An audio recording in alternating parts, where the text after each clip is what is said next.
கவலையின்றி சுவாசியுங்கள். உலகின் தலை சிறந்த மருத்துவர்கள் நுரையீரல் புற்றுநோய் சிகிச்சை அளிக்கிறார்கள். தங்கம் புற்றுநோய் சிகிச்சை மையம், நாமக்கல் மற்றும் Kanpur. GT Holidays, South India's #1 travel brand. You know you are special when you're with GT Holidays. மலிவான ட்ரக் எதுனா கஞ்சா தான். ஓ, அதுக்கு அடுத்த ரேஞ்சில் தான் ட்ரிங்க்ஸே வருது. இந்த வகையான போதை மாத்திரைகளும் அதே சேம் தான். ஆரம்பத்தில் நிறையா சாப்பிட வைக்கும் உங்களை, ஆனால் சுத்தமாக கான்சியஸ் இல்லாமல் போயிடுவீங்க. அதேமாரி மாத்திரை போட்டு ட்ரிங்க்ஸ் பண்ணிட்டாங்கன்னு வச்சுக்கோங்க, அவங்க கீழே தான் கிடக்கணும், ஒரு வழியே கிடையாது. ஒரு அட்டை, ஒரு ஸ்டெப் இருக்குல்ல, அதுவே 42 ரூபா 32 ரூபா இப்படி தான். குட்டி குட்டி குட்டி மாத்திரையாக இருக்கும். நம்ம சூஸ் பண்ணுறது தான் கலராக தான் இருக்கும். அப்படியே ஸ்கேன் பண்ண வேண்டியதான். அந்த வெப்சைட்டில் ஸ்கேன் பண்ணி அது உள்ளே போய் லோடாகி வந்துடும். லோடாகி உங்கள் அட்ரஸ்ஸு, ஓடிபி, எல்லா பிடிபியும் கேட்கும். எல்லாம் கொடுத்துருவீங்க. பளிச்சுன்னு ஆர்டர் போட வேண்டியதாக உட்காந்து அப்படிங்க. 1000 ஆப் இருக்குது உள்ள. ஏங்க பொம்பளைகள்கிட்ட பேசுகிறதுக்கு ஃப்ரெண்ட் ஆப்புன்னு இருக்குது. அதை இந்த டிக்டாக் கோமாளிகள் விளம்பரமே பண்ணுறாங்க, பார்த்தீங்கன்னா இல்லையா? எதை ப்ரமோட் பண்ணுறாங்கன்னே தெரிலங்க. அவங்களாம் எவ்வளோ பேரை வந்து அழிவை நோக்கி கொண்டு கார்பரேட் வந்து தேடுறான் பாருங்க. டீச்சர்ஸ் வந்து ஒருத்தன் ட்ரக் யூஸ் பண்ணிட்டான்னா அவனை அக்யூஸ்ட் மாதிரி பார்க்காதீங்க. சின்ன பையன் சும்மா ட்ரை பண்ணி பார்த்துருப்பான். அதை ஒன்று அவனை அக்யூஸ்ட் மாதிரி பார்த்தா அவன் எப்படி தேத்த முடியுங்க சொசைட்டிலேருந்து? இப்போ ஆந்திரா கஞ்சா தான் இங்கே வருது. நம்ம தமிழ்நாட்டு கஞ்சா ரொம்ப ரொம்ப ஹைஜீனிக்காக இருந்தது. ஆந்திரா கஞ்சா சும்மா அப்படியே செடி தழை மாதிரி ஒவ்வொரு ட்ரக். அது கொக்கைன், இந்த பெத்தப்பட்டன் இதெல்லாம் வந்து நீங்கள் வந்து ரீச் பண்ணுற இடத்துல அந்த போதை இல்லை. அது ஒரு பெரிய நெட்வொர்க்கு, எல்லாருக்கும் அது கையில் கிடச்சிடாது. இப்போ கூட ஒரு சினிமா துணை நடிகை மாட்டியிருக்காங்க. ஆமாம், வருமானம் பத்தலைன்னு சொல்லி. அதெல்லாம் பார்த்தா என்னமோ பலிகடா மாதிரி தான் போய் மாட்டியிருக்கு. அதெல்லாம் 1000 ரூபா பொருள் 100 ரூபாய், 100 ரூபா பொருள் 5 ரூபாய். ஆமாங்க, உங்கள் கிங் டிவி 200 கோடி பார்வையாளர்களை கடந்து பயணிப்பதால் யூடியூப் ஷாப்பிங் அனுபவத்தை கொடுத்திருக்கிறது. பிளிப்கார்ட், மிந்த்ராவில் 90% ஆஃபர், 70% ஆஃபர், 60% ஆஃபர்னு நம்ம கிங் டிவி வியூவர்ஸ்க்கு அள்ளி தராங்க. இதில் டேக் ப்ராடக்ட்ங்கிற இடத்தை கிளிக் பண்ணுங்க. உங்களுக்கு பிடிச்ச ப்ராடக்டை இன்றே ஆர்டர் செய்து இந்த சந்தோஷத்தை கொண்டாடுங்கள். கிங் டிவி நேயர்களுக்கு வணக்கம். இன்றைய சிறப்பு நேர்காணலில் நம்மோடு இணைந்திருக்கும் சிறப்பு விருந்தினர் குற்றவியல் வழக்கறிஞர் டாக்டர் RS தமிழ்வந்தன் அவர்கள். சார் வணக்கம். வணக்கம். எப்படி இருக்கீங்க? நல்லா இருக்கேன். என்ன கெட்டப்லாம் புதுசா இருக்கு? இந்த பழனி முருகனுக்கு மாலை 20வது வருஷம் இது எனக்கு. ஓ சூப்பர். வருஷம் போடுறீங்க? வருஷம் போடுறது தான். மகிழ்ச்சி. அதனால போட்டு தமிழ் கடவுள் முருகனை சந்திக்க. கண்டிப்பா. நேற்று உங்களுடைய ஆர்டிக்கிளை ஒரு தனியார் வார இதழில் வந்து நான் படித்தேன். ரொம்ப எனக்கே ஒரு ஷாக்காக இருந்துச்சு. என்னடா இப்படி ஒரு இருக்கா, இப்படி ஒரு சமுதாயத்தில் நம்ம இருக்கிறோமா அப்படின்ற ஒரு கேள்வி எனக்கே வந்துருச்சு. அதை குறித்து தான் பேசலாம் அப்படின்னு நினச்சி தான் உங்களை கூப்பிட்டேன். மாணவர்கள் வந்து இன்னைக்கு போதைக்கு அடிமையாக இருக்காங்க அப்படிங்கிற அந்த ஆர்டிக்கிளை படிக்கும்போது ரொம்ப ஷாக்காக இருந்துச்சு. என்னதான் சார் நடக்குது? இப்போ போதை கலாச்சாரங்கிற முதல்வர் கூட அதுக்கு வந்து பயங்கரமான ஒரு விழிப்புணர்வு வீடியோலாம் போட்டிருக்காரு. சரி, அதுக்கு எதிரடனே ஆனால் இருக்குன்னு சொல்லி மறுக்கவும் இல்லை. இருக்குங்க, யாரையும் மறுக்கலை. எதை மறுக்க முடியும்? எதை மறுப்பீங்க? எதையும் மறுக்க முடியாது. மறுக்கிறது அந்த அநியாயத்தை விட மோசமானது. கண்டிப்பா தப்பு இருந்தால் தப்புன்னு ஒத்துப்போம். தப்பு அந்த அநியாயத்தை துணை போகிற மாதிரி இருக்கும். ஆமாம், அது அதை விட கொடுமையானதுன்னு சொல்கிறேன். வன்முறையை சகித்துக் கொள்வது வன்முறையை விட கொடுமையானது, மேதகு தலைவர் சொன்னது. அதனால் ஒரு விஷயத்தை சகிச்சுக்கணுங்கிற அவசியம் கிடையாது. இல்லை எப்படி சார் பள்ளி மாணவர்கள் வந்து இப்போ நம்ம நினச்சிட்டு இருக்கேன் டாஸ்மார்க் தான் மக்களை கெடுக்குது அப்படின்னு நம்ம நினச்சிட்டு இருக்கோம். அதை தாண்டி வேற லெவலில் போயிருக்கு சார். இப்போ பார்த்தீங்கன்னா கஞ்சாவாக இருக்கட்டும், இந்த மெத்தப்பட்டைனாக இருக்கட்டும், அதை தாண்டி இப்போ போதை மரத்தில் நிறையா போயிட்டு இருக்கு சார். எப்படி சார், எப்படி இந்த புழக்கத்துக்கு எப்படி வருது? யூஸ்வலாக உங்கள்கிட்ட ஒன்று சொல்கிறேன். ட்ரக்கை வந்து 3ஆக பிரிங்க. ஆல்கஹால், இந்த ட்ரக்கு ஒரு கட்டமைப்பில் தனியாக ஒதுக்கிடுங்க. இன்னொரு கட்டமைப்பு கஞ்சா, அதோட அந்த ஆஷு, அதாவது கஞ்சாவுடைய ஆயில், அதை சுருக்கி எடுத்தால் ஆஷ், அதில் வர பிசுன்னு, அது பேஸ்ட்டு, அது கஞ்சா பேஸ்ட்டு. இது வரைக்கும் 2வது ரகமாக பிரிங்க. அந்த ரகத்துக்குள்ளே 3வது ரகம் ஒன்று இருக்குது. மெத்தப்படைன், கொக்கைன், ப்ரௌன் சுகர், இந்த மாதிரி ஹைலி ட்ரக். இது எல்லாமே ரொம்ப காஸ்ட்லி. இதில் அப்படியே கீழே இருந்து மேலே போவோம். இதில் பிலோ லெவல் ஆஃப் ட்ரக் எது தெரியுதா? ரொம்ப ரொம்ப மலிவான ட்ரக் எதுனா கஞ்சா தான். அதுக்கு அடுத்த ரேஞ்சில் தான் ட்ரிங்க்ஸே வருது. ஏன்னா கஞ்சா வந்து ஒரு பொட்டலாம் இப்போ வந்து 1000 ருபீஸுக்கு ஒரு பேக்கேஜ் இருக்குன்னா, அது ஒரு 5 பேர் 6 பேர் அதை வந்து நீ 1 or 2 days கூட யூஸ் பண்ண முடியும். பட் ட்ரிங்க்ஸ் அப்படி கிடையாது. 5 பேர் 6 பேர் 2 நாளே குடிக்கணும்னா குறைந்தபட்சம் ஒரு 2000 4000 பத்தும். 4000க்கு மேலே தான் ஒரு 5000 ரூபாய் அது வேணும். ஆமாம், அது பிலோ லெவல் ஆஃப் ட்ரக் வந்து கஞ்சா தான். அது வந்து நம்ம சாதாரண இலை தலை தான். அது ஒன்றும் பெரிய லெவலில் இல்லை. தமிழ்நாட்டில் அது முற்றிலுமாக இல்லை, உற்பத்தி இல்லை. இப்போ நான் வந்து இது சம்மந்தமாக வந்து நான் தேனி மாவட்டத்துக்கு போயிட்டு. ஆமாம், சொல்லியிருந்தீங்க ஆல்ரெடி 52 ஸ்கூலுக்கு வந்து நீங்கள் வந்து ஒரு விழிப்புணர்வுக்காண்டி போயிருந்தீங்க சொன்னீங்க. ஆமாம், பண்ணிக்கிட்டு தான் இருக்கோம். இன்றைக்கி வரைக்கும் பண்ணிட்டு தான் இருக்கோம். நானும் ஒரு மனநல மருத்துவர், என்னோட சக ஊழியர்கள் என்னோட ஜூனியர்ஸோடு சேர்ந்து ஒரு கேம்ப் மாதிரி போய் ஏட்டி பூட்டியெல்லாம் பேசுறது கிடையாது. இதை இங்கே கொண்டு வந்தால் அது டைமண்ட் ஆகிடுன்னு பிற்போக்குத்தனம்லாம் பேசுறது கிடையாது. போதைக்கு எதிரான எப்படி இருக்கும், இது எப்படி முதல்ல நமக்குள்ளே வரும், நம்ம எப்படி இதுலேருந்து அழிவோம், அவ்வளோதான் மாணவர்கள்ட்ட சொல்கிறது. ஒரு அரை மணி நேரம், அதுவும் அனுமதி வாங்கி தான் நம்ம பண்ணுறோம். அது இப்போ இந்த சீசன் பண்ண முடியல, நம்ம இனிமேல் எக்ஸாம் டைம் ஆகிடும், பண்ண முடியாது. ஆஃபலி எக்ஸாம் வந்துடும், அவங்க படிக்கணும்ல அவங்க. ரைட். அதில் கூடலூர் பக்கம்லாம் போய் பார்த்தேன். கஞ்சா முற்றுமுதமாக அழிக்கப்பட்டிருக்கிறது. அரசாங்கம் ஃபுல்லாக ஃபாரஸ்ட் எல்லாம் கண்ட்ரோல் எடுத்து இல்லை, அதுதான் உண்மை. ஆனால் இப்போ கஞ்சா புழக்கத்தில் இருக்குன்னு சொல்கிறாங்க. புழக்கத்தில் இருக்குது. நான் அடுத்து வந்துடுறேன். இப்போ ஆந்திரா கஞ்சா தான் இங்கே வருது. நம்ம தமிழ்நாட்டு கஞ்சா ரொம்ப ரொம்ப ஹைஜீனிக்காக இருந்தது. ஆந்திரா கஞ்சா சும்மா அப்படியே செடி தழை மாதிரி ஒவ்வொரு ட்ரக் அது தரை வழியாக தான் வருது இங்கே, நம்ம ஒன்றும் மறுக்கிறதுக்கெல்லாம் இல்லை.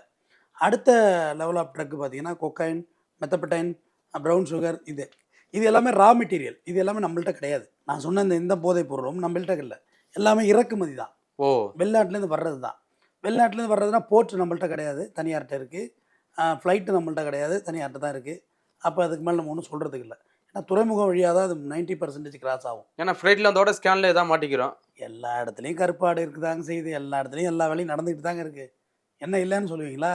அப்போ எப்போ டாய்லெட்டில் 1 கிலோ 2 கிலோ தங்கம் எடுக்கிறாங்களே, எப்படி எடுக்க முடியும்? கண்டிப்பாக எல்லா இடத்துலையும் எல்லாம் நடந்துக்கிட்டு தான் இருக்குது. எல்லாம் உண்டு. துறைமுகத்தில் பார்த்தீங்கன்னா இப்போ கூட இடையில வந்து அதானியோட போர்ட்டில் வந்து ஒரு 260 கோடி ரூபாய்க்கான கஞ்சா கொக்கைன் வந்து அழிச்சாங்க.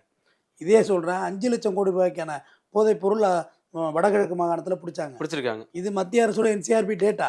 பட் அங்கே அந்த மாநில அரசுக்கிட்ட டேட்டா கேட்டப்ப 1 கிராம் கூட இல்லைன்னு சொல்கிறாங்க. அப்போ அது எங்கே போச்சு? அது எல்லாம் இந்த நாட்டுக்குள்ளே இது மாதிரி புழக்கத்தில் இருக்குது. பட் கொக்கைன், இந்த பெத்தப்பட்டன் இதெல்லாம் வந்து நீங்கள் வந்து ரீச் பண்ணுற இடத்துல அந்த போதை இல்லை. அது ஒரு பெரிய நெட்வொர்க்கு, எல்லாருக்கும் அது கையில் கிடச்சிடாது. இப்போ கூட ஒரு சினிமா துணை நடிகை மாட்டியிருக்காங்க. ஆமாம், வருமானம் பத்தலைன்னு சொல்லி. அதெல்லாம் பார்த்தா என்னவோ பலிகடா மாதிரி தான் போய் மாட்டியிருக்கு அதெல்லாம். ஏன்னா அது ரொம்ப ஹைலி ரிஸ்க்கு. இந்த வார்த்தைகளே யாரும் உங்கள்கிட்ட பேசாதீங்க.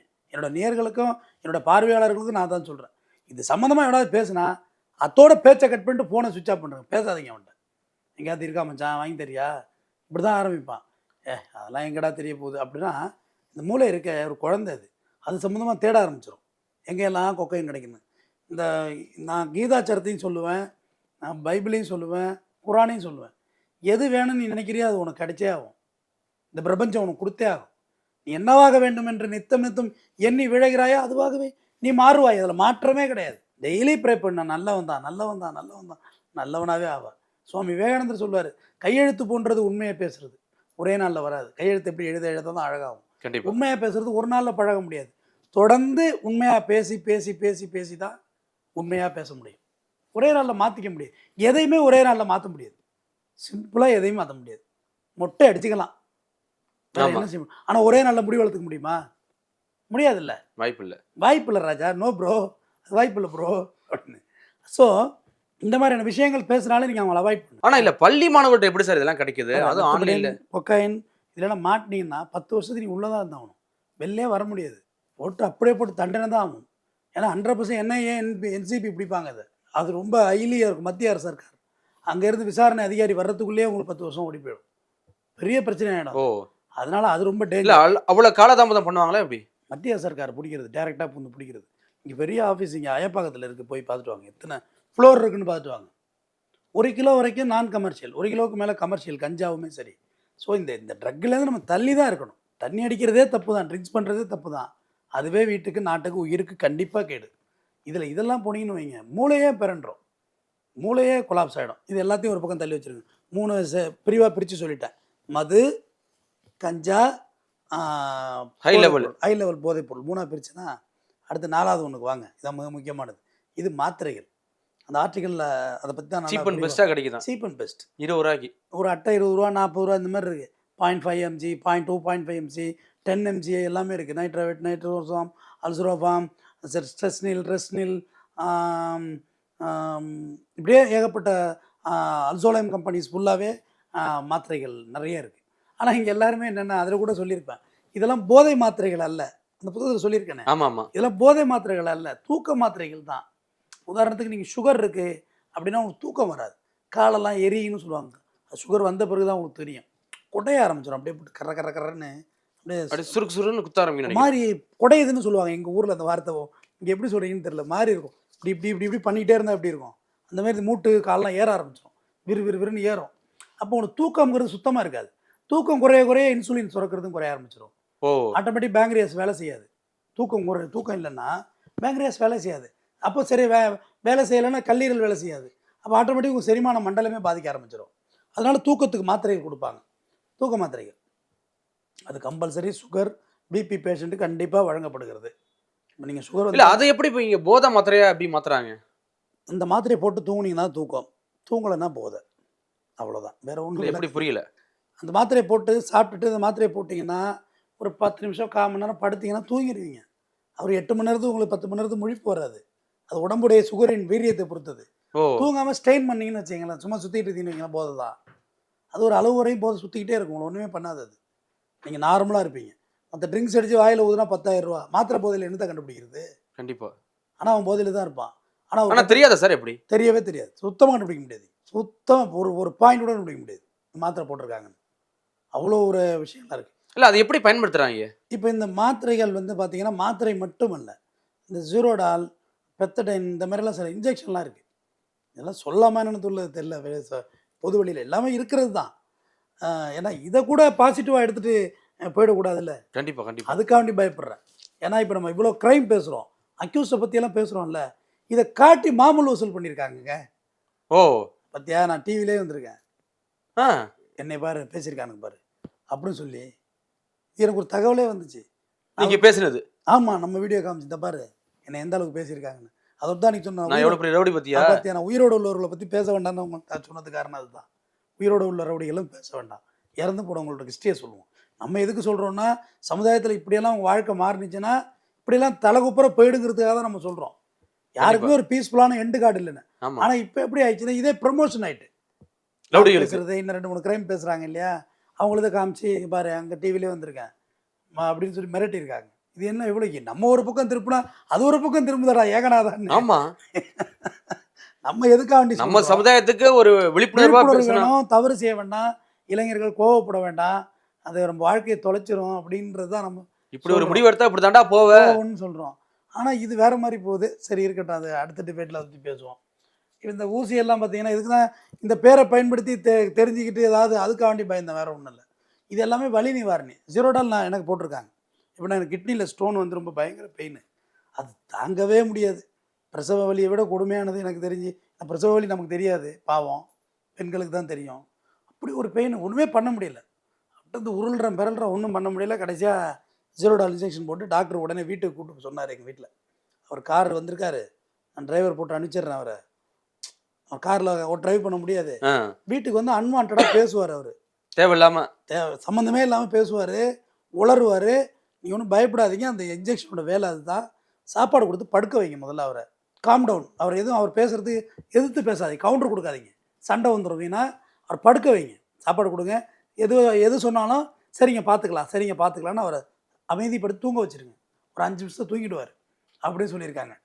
நம்ம எப்பயுமே அன்வான்டாக பேசுகிறது விட்டு ஒன்றும் பெருசாக ஒன்றும் டிஃப்ரெண்ட் எனக்கு தெரியல. பட் அவங்க பார்த்தவங்க எப்படி பார்த்தாங்களோ தெரியல. நானும் தூங்கிட்டேன், ஒன்றும் தெரியல. காலையில் எப்படி அது ஒரு விதமான போதையாக இருக்குமா அப்படி சார்? ஐயோ, அது வேறு மாதிரி இருந்துச்சுங்க, அது சொல்லவே தெரியலங்க. மாதிரி சிஃபுன்னு ஏறுதும்பாங்களா உடம்புல, அப்படியே பிளட்டுக்குள்ளே போட்டோன்னுங்க. இங்கே வெயிலில் போட்டாங்க, அப்படி உடனடியாக அந்த உடம்புல அப்படியே சர்ன்னு அதை ஒரு மாதிரி ஊறிக்கிட்டு போணுச்சுங்க, அப்படியே ஒவ்வொன்று. அதெல்லாம் சொல்ல முடியாதது. ஆனால் அதுக்கு அடிக்ட் ஆக வேண்டியதான். ஏன்னா அந்த டேஸ்ட் வந்து அது அப்படி ஒரு டேஸ்ட் ஒவ்வொன்று ஏறிச்சுங்க. அப்படி இதுவே அவங்க ஏதாவது தப்பா எடுத்துக்க போகிறாங்க பார்க்குற பார்வையில் இருக்கு. அதுக்கு நான் என்ன பண்ணுறது? மாத்திரையோட விளைவு என்னன்னு கேட்டீங்கன்னா நான் சொல்லிக்கிட்டு இருக்கேன். தலைமுடியெல்லாம் அப்படியே இது மாதிரி நட்டுக்குச்சின்னு சொல்லுவாங்கல்ல, ஆமாம், அந்த மாதிரி செலுத்துட்டு அப்படியே உடம்பெல்லாம் அப்படியே. ஆனால் அது வலி நிவாரணி, கிட்னி ஃபெயிலியர் ஆகிடும் அதிக டோஸ் போட்டாங்க. அப்படியே நடக்கிற மாதிரியே தெரியல. இப்படியே வீட்டுக்கு வந்துட்டேன், டிரைவர் போட்டு விட்டார் டாக்டர். உடனே இம்மிடியேட், நம்ம ஃப்ரெண்டு தான் அவர், டிரைவர் போட்டிருக்கேன்டா நேராக வீட்டுக்கு போ, வேற எங்கேயும் போகாத, இல்லை ஹோட்டலில் டிஃபன் வாங்கிட்டு போகிறேன். நான் நார்மலாக தான் இருந்தேன். டிஃபன் இல்லை நீ வீட்டுக்கு போ, நான் வீட்டில் பேசிட்டேன், நேராக வீட்டுக்கு போக முதல்ல அப்படின்னு. அப்போ நேராக வீட்டுக்கு வந்து கொண்டாந்து விட்டோன்னு நான் நார்மலாக தான் இருந்தேன், ஒன்றும் செய்யலை. ஆனால் நமக்கு நார்மலாக தெரியும், பார்க்குறவங்களுக்கு அது ரொம்ப நார்மலாக இருந்திருக்கும். கண்டிப்பாக. அடுத்த நாள் காலையில் எழுந்தேன், செல் எங்கே வச்சேன், அதெல்லாம் கொஞ்சம் நேரம் கான்சியஸ் ஆகிறதுக்கு கொஞ்சம் நேரம் ஆச்சு. இது இந்த பெத்தடைன்னு இதே சேம் தான், இதே தாட்டு தான். இதெல்லாம் என்ன ஆகுனா தொற்று நோய்கள் நிறையா வர்றதுக்கு வாய்ப்பு இருக்குது. எப்படின்னா எய்ட்ஸ், இந்த மாதிரி நோய்கள் இருக்குல்ல, இப்போ பஞ்சிங் பண்ணிட்டு அடுத்தவங்க பஞ்சிங் பண்ண அடுத்தவங்க பஞ்சிங் பண்ண அடுத்தவங்களுக்கு அந்த ஒருத்தவங்க சிரிஞ்சு அப்படியே யூஸ் பண்றதா அப்படியே யூஸ் பண்ணுறது. ஏன்னா ஒரு ட்ராப்பும் அது வேல்யூபிளாக பார்ப்பாங்க. அது நீங்கள் போயெல்லாம் கடையில் வாங்கிட முடியாது. நீங்கள் சொன்னீங்களா இளைஞர்கள் வாங்கிட போகிறாங்கன்னு, ஒரு இடத்துல கூட வாங்க முடியாது. காரணம் இதெல்லாம் ஹைலி ப்ரிஸ்கிரிப்டடு. இல்ல அப்புறம் எப்படி கிடைக்குது சார்? வர்றேன், அது கிடைக்குது சொல்கிறேன். இதெல்லாம் ஹைலி ப்ரிஸ்கிரிப்டட் ட்ரக் இன்ஸ்பெக்டர் வாட்சிங். முன்ன மாதிரிலாம் நீங்கள் வாங்க முடியாது. தூக்க மாத்திரையெல்லாம் ப்ரிஸ்கிரிப்ஷன் வேணும். ப்ரிஸ்கிரிப்ஷன் வந்து கொடுங்க. அதை இப்போ எப்படி இருக்குன்னா, இதை விளக்கமாக சொல்லிடுறேன், மெடிக்கல் ஷாப்புக்காரன்னு தெரிஞ்சுக்கிட்டோம். இது டாக்டரோட பேர், அவங்களோட நம்பர்ஸ் எல்லாம் இருக்கும். இதில் மாத்திரைகள் இருக்கும். மாத்திரைகளில் சுகருக்கு கிளைக்கமேட்டா இப்படி சில மாத்திரைகள்லாம் இருக்குது. சுகருக்கு ஆமா. மெப்ஃபாமின் கம்பெனி எல்லாமே அதில் ஒரு மாத்திரையாக எழுதிக்குவாங்க, தூக்க மாத்திரையை. ஓ, இவங்களே எழுதிக்குவாங்க. இது ஒரு டிடிபி சென்டருக்கு போனாலே அடிச்சுக்கலாமே. பெரிய கம்ப சுத்திரமானது இந்த இந்த ப்ரிஸ்கிரிப்ஷன் அடிக்கிறது. டாக்டர் இது வாங்கிட்டு வரீங்கல்ல, அது மேலே உள்ளதை வச்சுட்டு ஸ்கேன் பண்ணால் முடிஞ்சு போச்சு. ஆமா. எழுதிக்க வேண்டியதாக ஒரு மாத்திரை. அப்படியே ஆன்லைனில் ஸ்கேன் பண்ண வேண்டியதுதான். ஆன்லைனில் கேட்கும் வெப்சைட்டு போங்க, ட்ரக்குன்னு போடுங்க. நான் என்ன சொல்லி கொடுக்குறது, 1000 ட்ரக்கு காமிக்குது. அதில் கூகுள் காமிக்குது, நானாக காமிக்கிறேன். சுந்தர பிச்சை தான் போய் கேட்கணும் இதெல்லாம் என்னடான்னு. அப்படியே ஸ்கேன் பண்ண வேண்டியதுதான். அந்த வெப்சைட்டில் ஸ்கேன் பண்ணி அது உள்ளே போய் லோடாகி வந்துடும். லோடாகி உங்கள் அட்ரஸ்ஸு, ஓடிபி, எல்லா பிடிபியும் கேட்கும். எல்லாம் கொடுத்துருவீங்க. பளிச்சுன்னு ஆர்டர் போட வேண்டியதாக உட்காந்து தட்ட வேண்டியதான். கிட்டத்தட்ட 26 ஆப்புக்கு மேல இருக்குன்னு சொல்றாங்களே சார். போட்டுக்கிட்டே இருக்கேன். அதான் ஆப்பு வைக்கும் ஆப்பு தலைப்பு நல்லா கொடுத்துருக்காரு ரிப்போர்ட்டரில், குமுதத்தில். அதனால் நம்ம அதுதான் சொல்லியிருந்தோம். இதில் நீங்கள் அப்படியே மாத்திரை வந்துக்கிட்டே இருக்கும். உங்களுக்கு ஒரு அட்டை, ஒரு ஸ்ட்ரிப் இருக்குல்ல, அதுவே 42 ரூபா 32 ரூபா இப்படி தான். குட்டி மாத்திரையாக இருக்கும். நம்ம சூஸ் பண்ணுறது தான். கலராக தான் இருக்கும் தூக்க மாத்திரை. ஒயிட்டுங்கிறது ஜோல் ஃப்ரெஷ், இப்படி சில கம்பெனி தான் ஒயிட்டில் இருக்கும், எல்லாம் கலர் தான். அதை பார்த்தாலே தெரியும். ஏன்னா பெரியவங்க வந்து தவறி போட்டுறக்கூடாதுங்கிறதுக்காக கலரில் வச்சுருப்பாங்க. எல்லாம் வெள்ளை மாத்திரை 2-3 எடுத்து போட்டாங்கன்னு தெரியாது. கண்டிப்பாக கலராக இருக்கும் அந்த மாத்திரை. அதை புரிஞ்சுக்கணுங்கிறதுக்காக தான், வேறு ஒன்றும் இல்லை. இதை அப்படியே எடுத்து போட வேண்டியதான் மாத்திரையை. இந்த மாத்திரையை கலரில் சோடாவில் போட்டு குடிச்சிட்டா எதுவுமே தெரியாது உங்களுக்கு. நீங்கள் கண்டே பிடிக்க முடியாது. வீட்டில் குடிச்சிட்டு போனால் பெற்ற அப்பா அம்மாவுக்கு தெரியும். கஞ்சா கண்டுபிடிச்சிடலாம். கஞ்சா இங்கே யாராவது ஃபயர் பண்ணல, அந்த ஸ்மெல்லு கிட்டத்தட்ட ஒரு 100 மீட்ரு 200 மீட்டர் ரேடியஸ்க்கு அடிக்கும் அந்த ஸ்மெல்லு. அது ஒரு வித்தியாசமான ஸ்மெல்லாக இருக்கும். அதாவது பச்சை இலையை போட்டு கொளுத்துனா ஒரு வாசம் வரும் தெரியுமா? ஓகே. பச்சை இலையை போட்டு ஃபயர் பண்ணி பாரு லைட்டர் வச்சு, ஒரு ஸ்மெல்லு வரும். அது மாதிரி இருக்கும் கஞ்சாவோட ஸ்மெல்லு. அது ஈஸியாக கண்டுபிடிச்சலாம். போலீஸுக்கும் தெரியும், நம்மளை போன்ற குற்றவியல் வழக்கறிஞரும் ஈஸியாக கண்டுபிடிச்சிருவோம் எங்கனே ஃபயரிங் நடந்துக்கிட்டு இருக்குன்னு. அது பார்த்தாலே தெரியும். கஞ்சா அடிக்டோடைய ஆளை பார்த்தாலே தெரியும். நிறையா சாப்பிடுவாங்க. கஞ்சா சாப்பிட்றவங்க நிறையா சாப்பிடுவாங்க. இதெல்லாம் பிகினிங் ஸ்டேஜில் நிறையா சாப்பிடுவாங்க. ஆரம்ப காலம் இருக்குல்ல, கஞ்சா நீங்கள் பழகிற பீரியட்ஸில். ஏன் ஈவன் ட்ரிங்க்ஸு பழக்கமே ஆரம்ப கட்டத்தில் நிறையா சாப்பிட்ருப்பீங்க. ஃபஸ்ட்டு குடி பழகினீங்க தெரியுங்களா? அப்போ பசியை போய் தூண்டும், அரைக்கும். போய் எரிய ஆரம்பிச்சோன்னு நீங்கள் சாப்பிடுவீங்க. ஆக்சுவலாக அது பசி இல்லது, எரிச்சல் ஆயிடுறது. உள்ளே போய் இரிட்டேட் ஆயிடுறது, கடப்படான்னு போட்டு எரியுது, ஃபயரிங். அப்போ ஏதாவது அள்ளி போட்டால் கொஞ்சம் ஆறும்ல, அந்த மாதிரி ஆரம்பத்தில் சாப்பிடுவோம். ஆக்சுவலாக ட்ரிங்க்ஸ் அடிச்சுட்டு நான்வெஜ் சாப்பிட்றது நம்மளோட கல்ச்சர். ட்ரிங்க்ஸ் அடித்தா நான்வெஜ் சாப்பிடணும், நான்வெஜ்னா ட்ரிங்க்ஸ் அடிக்கணும். ரெண்டுமே கிளப்பிங். ஆனால் ரெண்டுமே பெரிய தப்பு, மெடிக்கல் ரீதியாக பெரிய தப்பு. ஏன்னா நான் ட்ரிங்க்ஸை செரிக்க வைக்கிறதுக்கே உள்ள பெரிய கஷ்டப்பட்டுருக்கோம். நான்வெஜ்ஜும் போட்டிங்கன்னா செரிக்காது, அது ரொம்ப கஷ்டப்படும். அதான் அட்டாக்கெல்லாம் வருது. இப்போ அதான் இளைஞர்கள் அட்டாக் ஆகுறாங்கல்ல, ட்ரிங்க்ஸ் அடிச்சுட்டா அளவு தெரியாது, பேசிக்கிட்டே சாப்பிடுவீங்க நிறைய கறியை. ஒரு மீட்னா கொஞ்சம் தான் சாப்பிட்லாம், ஒரு 50 கிராம் 100 கிராம் சாப்பிட்லாம். கோழினா ஒரு 250 கிராம் சாப்பிட்லாம். முட்டைனா ஒரு 4 முட்டை சாப்பிட்லாம். இதுதானே அளவு. ஆனால் அது அளவு தெரியவே தெரியாது. நிறைய சாப்பிட்ருவீங்க அளவு கடந்து, நல்லா நெஞ்சு வரையும் இங்கே சாப்பிட்றது. அப்போ செரிக்காது, அட்டாக் வரும். அப்படியே படுத்துறது. இந்த வகையான போதை மாத்திரைகளும் அதே சேம் தான். ஆரம்பத்தில் நிறையா சாப்பிட வைக்கும் உங்களை, ஆனால் சுத்தமாக கான்சியஸ் இல்லாமல் போயிடுவீங்க. அதேமாரி மாத்திரை போட்டு ட்ரிங்க்ஸ் பண்ணிட்டாங்கன்னு வச்சுக்கோங்க, அவங்க கீழே தான் கிடக்கணும், ஒரு வழியே கிடையாது. ஏன்னா அது வந்து ரெண்டும் கெமிக்கல் ரியாக்ஷன் வேறு. இதோட கெமிக்கல் வேறு, அதோட கெமிக்கல் வேறு. மாத்திரையை போட்டு தண்ணி அடிக்கக்கூடாதுன்னு சொல்கிறது ஒன்று. மாத்திரை வேலை செய்யாதெல்லாம் பொருள் கிடையாது. கெமிக்கல் வேறு ரியாக்ஷன் ஆகிடும். கெமிக்கல் ரியாக்ஷன் வேறு ஆகிடும். ஸோ அதனால் அது ரொம்ப டேஞ்சர். அது அதனால் இது நாளடைவில் என்ன ஆகுனா, மூளை மூளை வந்து பாதிப்படைஞ்சிக்கிட்டே வரும். முதல்ல ஞாபகம் மறதி வரும், மறந்துடுவீங்க. அப்புறம் எல்லாத்துலேயும் ஒரு அசட்டை வந்துடும், நாளைக்கு பார்ப்போம் அப்படின்ற எண்ணம் வந்துடும். நீங்கள் சொல்லுவாங்க, கஞ்சாவை கூட சொல்லுவாங்க சிவபானம். எந்த ரூல்ஸில் எழுதி இருக்குதெல்லாம் சிவபானம், அது கஞ்சான ஈஸியாக கண்டுபிடிக்கலாம். கஞ்சா குடிக்கிறவங்கள நல்லா பட்டையெல்லாம் அடிச்சிருப்பாங்க. முடி வளர்க்குறதுல பெரிய கான்சியஸ் இருக்காது. முடியெல்லாம் கபகபன்னு நிறையா வளர்த்து வச்சுருப்பாங்க. கவனிங்க, நல்லா கவனிங்க, உத்து கவனிங்க. எல்லா சிவபக்தரையும் நான் சொல்லலை, அதை ஈஸியாக கண்டுபிடிச்சிடலாம். அவங்க பேச்செல்லாம் பார்த்தீங்கன்னா ஒரு உலகத்தில் ஒரு பற்று இல்லாத மாதிரி இருக்கும். வெறுப்பா பேசுற மாதிரியா? வெறுப்போல பற்று இல்லாத மாதிரி ஞானி மாதிரி பேசுவாங்க. Okay okay. இது என்ன ஆக போகுது பார்த்துக்கலாம், விடு பார்த்துக்கலாம். அப்படி ஸ்லோவாக இருப்பாங்க, விடு பார்த்துக்கலாம். 10,000 லாஸ் ஆகிட்டு விடு பார்த்துக்கலாம். ரொம்ப அமைதியாக போயிட்டே இருக்கும். ஆனால் அவங்க வாழ்கிறது இயற்கை வாழ்வியல் மாதிரி தோணும். ஆனால் நடைமுறை வாழ்க்கைக்கு சாத்தியப்படாது. இங்கே நடைமுறை வாழ்க்கைன்னு ஒன்று இருக்குது. எனது அருமை நண்பர்களே, நம்ம இங்கே வாழ்கிறோன்னா ஒரு கணவன், ஒரு மனைவி, 2 பிள்ளைங்க, அவங்களுக்கு ஏதோ நம்ம நல்லா சேர்க்கணும், நடைமுறை வாழ்க்கை உழைக்கணும், உழைச்சி சேர்த்தணும், அவங்கள ஏதோ நல்லபடியாக படிக்க வைக்கணும், நல்லபடியாக அவங்கள கரை சேர்த்தணும். இதுதான் நமக்கான ஒரு ப்ராக்டிக்கலான வாழ்க்கை. சரி, இதெல்லாம் தேவையில்லை தானே. நான் ஞானியாகவே இருக்கேன் அப்படின்னா அது நீங்கள் அன்மேரிடாக இருக்கணும். பட் உங்களோட சந்ததி உங்களோட நின்று போயிடும். இப்போ நான் இப்போ இறந்தா கூட எனக்கு இறப்பே கிடையாது. ஏன்னா என்னோட ஜெராக்ஸ் பிரதிகள் இருக்கு, உங்களோட ஜீன் இருக்கு, வளர்ந்துட்டு இருக்கு. நான் என்னோட பிறப்பின் அர்த்தமே அதுதானே. நாம் வாழ்ந்த வாழ்க்கைக்கு சான்றாவது இன்னொரு உயிர் தானே. இன்னொரு உயிர் ஆயிட்டு இல்லை. அதனால் நம்ம அந்த அந்த பீஸ்ஃபுல்லான டெத்தை நோக்கி நம்ம பயணிக்கலாம். கண்டிப்பாக. எது பணம் சம்பாதிக்கல, காசு சம்பாதிக்கலங்க தவிர பாக்கி எல்லாத்தையும் நம்ம சம்பாரிச்சிருவோம். ஆனால் அதில் அப்படி இருக்காது. எல்லாத்துலேயும் பற்று இருக்காது. இல்லற வாழ்க்கையில் பெரிய திருப்தி இருக்காது. பிள்ளைங்களுக்கு பெருசாக சேர்க்கணும்னு தோணாது. அப்படியே தனியாக ஒதுங்க ஆரம்பிப்பாங்க. அப்படி ஒதுங்கினா நாளடைவில் இளைஞர்கள் வாழ்க்கை பாழாயிடும். இது பள்ளி மாணவர்கள்ட்டே இந்த பழக்க வழக்கம் வந்துட்டு இல்லை எப்படி சார் பள்ளி மாணவர்கிட்ட எப்படி இது போய் சேர்ந்துச்சு? ஆமாம், வச்சிருக்க கம்மியான காசுக்காக தான் செய்ய முடியும். தண்ணி அடிச்சுட்டு ஸ்கூலுக்கு போனால் தெரிஞ்சிடும், வாத்தியார் கண்டுபிடிச்சிடுவார். மாத்திரையை போட்டு போய் உட்காந்தா தெரியுமா? கஞ்சா எடுத்துகிட்டு போய் உட்காந்தா தெரியுமா? கஞ்சாவும் வந்து நிறைய அடித்த பிறகு அவங்க வாயிலேருந்தே அந்த வாடை வர ஆரம்பிச்சிடும். அந்த கிரஞ்சு ஸ்மெல் வர ஆரம்பிச்சிடும். அந்த புகநாத்தம் வாயிலேருந்தே வரும். பல்லெல்லாம் கெட்டுரும். இன்னைக்கு சொல்கிறேன், சிறந்த ஒழுக்கம் இல்லையாங்கிறது பல் வரிசையை வச்சு சொல்லிடலாம். பல் வரிசை அழகாக இருக்கு பாருங்க. எனக்கு பூரா ஆக்சிடெண்ட்டில் போன பல், அது வேறு விஷயம். என்ன ஏமல்ல பார்க்குறாரு. அமரன் படத்தில் சிவகார்த்தி சொன்னார் மம்புட்டி அப்படின்னு பல்ல தான் சொன்னார் அவர். பல் வரிசை வந்து அழகாக இருக்கும், கரைபடியாமல் இருக்கும், ரவுண்டாக இருக்கும். அந்த ஷேப் இப்படி இருந்தால் கண்டிப்பாக அவர்கள் தனி மனித ஒழுக்கம் வாய்ந்தவர்களாக இருப்பார்கள். 80% இது உண்மை, 80%. ஏன்னா அந்த மூளையோட அமைப்பு தான் அந்த பல் வரிசை. மூளை இருக்குல்ல, ஆமாம், அதுக்கு அந்த உங்களுக்கு கூட ஆல்ரெடி ஸ்கல் டைமென்ஷனை பற்றி உங்களுக்கு சொல்லியிருப்பேன். மண்டை ஓட்டு விதின்னு சொல்லியிருக்கு. உங்கள் தலை அமைப்பு எப்படி இருக்கோ அதுமாரி தான் உங்கள் மூளையோட அமைப்பு உள்ளே இருக்கும். உருண்டையாக இருக்கவங்க குற்றம் செய்ய மாட்டாங்க. ஓல் சைஸாக இருந்தால் அவங்களுக்குள்ள குணாதிசயம் என்ன, இந்த சைஸில் இருக்கவங்களுக்கு குணாதிசயம் என்னன்னு தனியாக படிப்பே இருக்குது சட்டத்தில், ஸ்கல் டைமென்ஷனை வச்சு. ஏன்னா அந்த மூளையோட அமைப்பு உள்ள அப்படி இருக்குன்னு. மூளையோட மடிப்பு, இப்போ மூளையோட அமைப்பை வச்சு தான் உருவம் இருக்கா சார்? எப்படி? டெஃபினட்டாக மூளையோட அமைப்பு அதான் அகத்தின் அழகு முகத்தில் தெரியும். கரெக்ட். அகம்னு இங்கே ஒன்றுமே கிடையாது. மனசு போல தான்ப்பா நல்லா இருப்பாப்பான்னு. மனசுன்னு இங்கே ஒரு ஆர்கனே கிடையாது. எங்கே இருக்குது மனசு சொல்லுங்கள்? இது கை, கண்ணு, காது, மூக்கு, வாய், இது ஹார்ட், இப்படி சொல்கிறேன்ல. தொட்டு பேசலாம். மனசு எப்படி? மனசு எங்கே இருக்குது? உங்களோட மூளை தான் மனசு. உங்களோட எண்ணங்கள் தான் மனசு. உங்கள் எண்ணங்கள் நல்லா இருந்தால் உங்கள் மனசு நல்லாயிருக்கும். மனசுன்னு ஒரு பொருள் இல்லை, ஆப்ஜெக்ட் இல்லை. ஆனால் எண்ணங்கள் இருக்குல்ல, எண்ணம் தான் மனசு. நல்லதே நினைப்போம், நல்லதே செய்வோம். எந்த வகையில் போதை வந்தாலும் அதை நாம் விரட்டி அடிக்க வேண்டும். போதை பழக்கம் நிச்சயமாக தவறானது. இல்லை, இது முற்றிலும் ஒழிக்க முடியாதா சார்? இப்போ இந்த இளைஞர்கள் மத்தியில், அதுவும் குறிப்பாக மாணவர்கள் மத்தியில் போயிடுச்சு இல்லை, இதை வந்து முறியடிக்க முடியாத எப்படி? இல்லை, கல் தோன்றி காலத்திலேருந்தே நம்மள்ட்ட வந்து சோமபானம், சுறாபானம், மது அருந்தும் பழக்கம் நம்மள்ட்ட இருந்திருக்கு. ஏன்னா இவ்வளோ எழுதின வள்ளுவன் அவர் கல்லுண்ணாமை பற்றி ஒரு அதிகாரமே எழுதியிருக்கான். அப்போ இருந்திருக்கு. அதெல்லாம் நம்ம இல்லைன்னு சொல்லலை.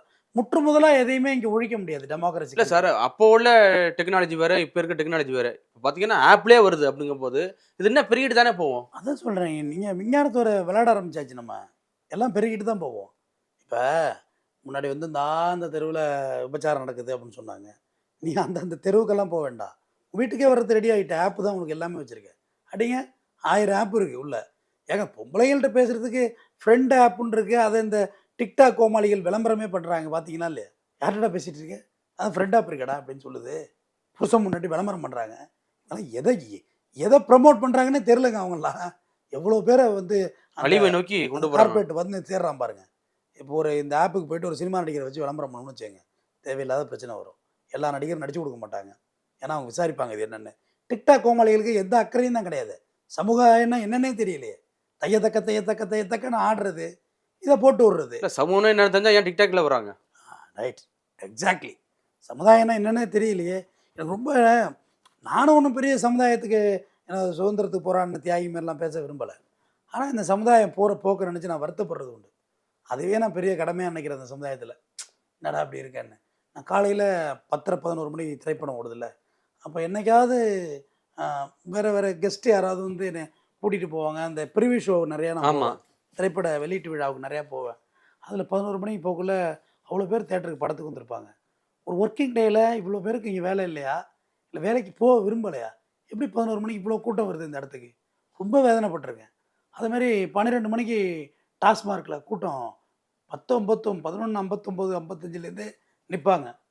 அப்போ நினச்சிருக்கேன் 12 மணி ஒரு ஒர்க்கிங் டேயில் இப்போ நம்ம எங்கேயாவது டூர் போகிறோம், அங்கே வேறு ஒன்றும் ஒர்க்கு கிடையாது.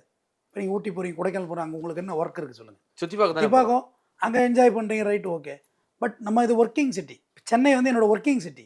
பட் எங்கள் ஊர் வந்து எனக்கு ஒர்க்கிங் சிட்டி கிடையாது. ஆமாம். என்னோடய ஹோம் டவுன் வந்து எனக்கு ஒர்க்கிங் சிட்டி கிடையாது. அங்கே நான் ஃப்ரீக்வெண்ட்டாக இருப்பேன். காலைல 11 மணி கூட எழும்பும் தூங்கி. அப்போயும் முடியல, அங்கே அவ்வளோ அங்கேயும் வேலை இருக்குது எனக்கு. பட் அங்கே எனக்கு எதுவுமே இல்லை. இந்த ஃபார்மல் ட்ரெஸ்ஸு போடணுங்கிற அவசியம் இல்லை. கைலி கூட கட்டிட்டு சுற்றலாம். ட்ராக் ஷர்ட், அது ட்ராக் ஷூட் கூட போட்டுக்கலாம், டிஷர்ட்டு போட்டுக்கலாம். ஷேவ் பண்ணணுங்கிற அவசியம் இல்லை. சும்மா கேஷுவலாக இருக்கலாம். சும்மா கூட வெளில போகலாம், வரலாம்.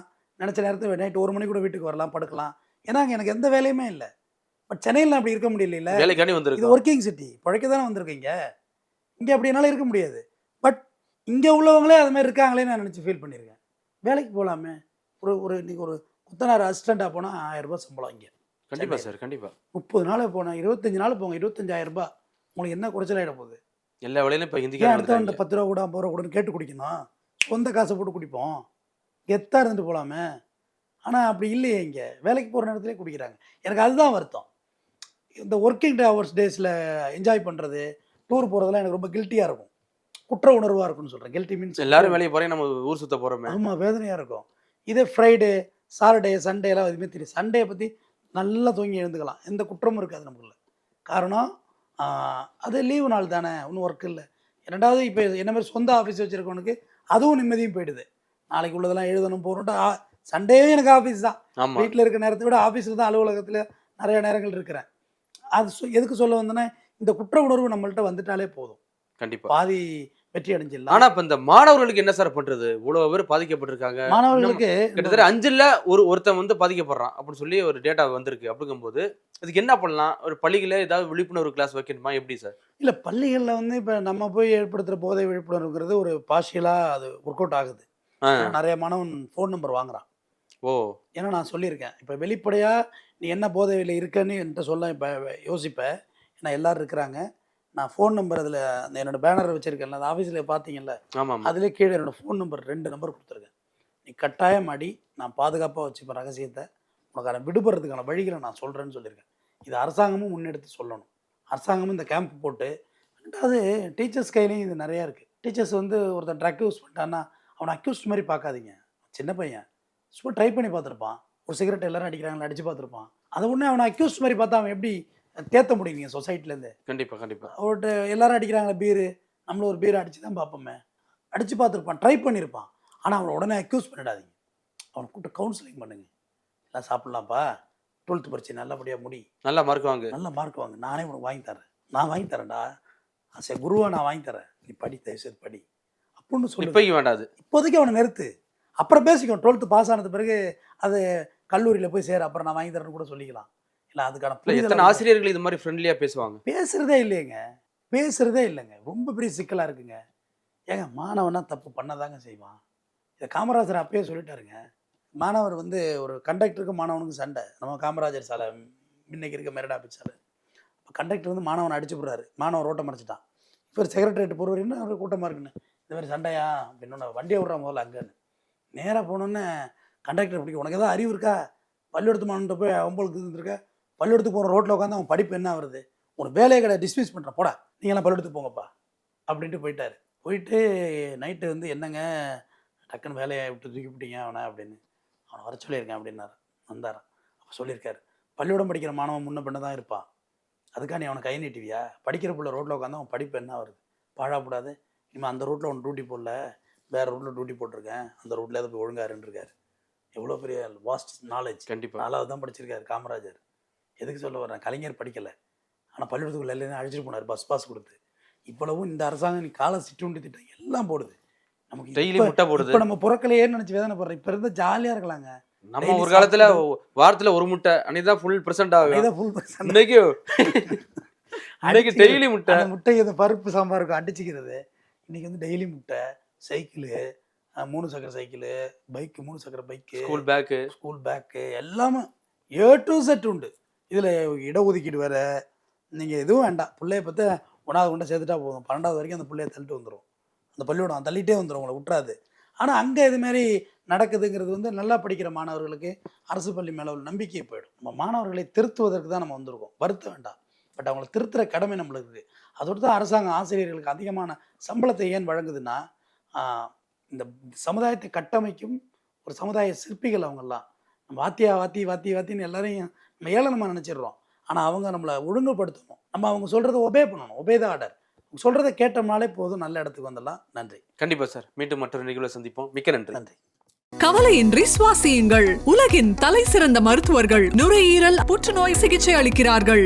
தங்கம் புற்றுநோய் சிகிச்சை மையம், நாமக்கல் மற்றும் Kanpur. GT Holidays, South India's #1 travel brand. You know you are special when you're with GT Holidays.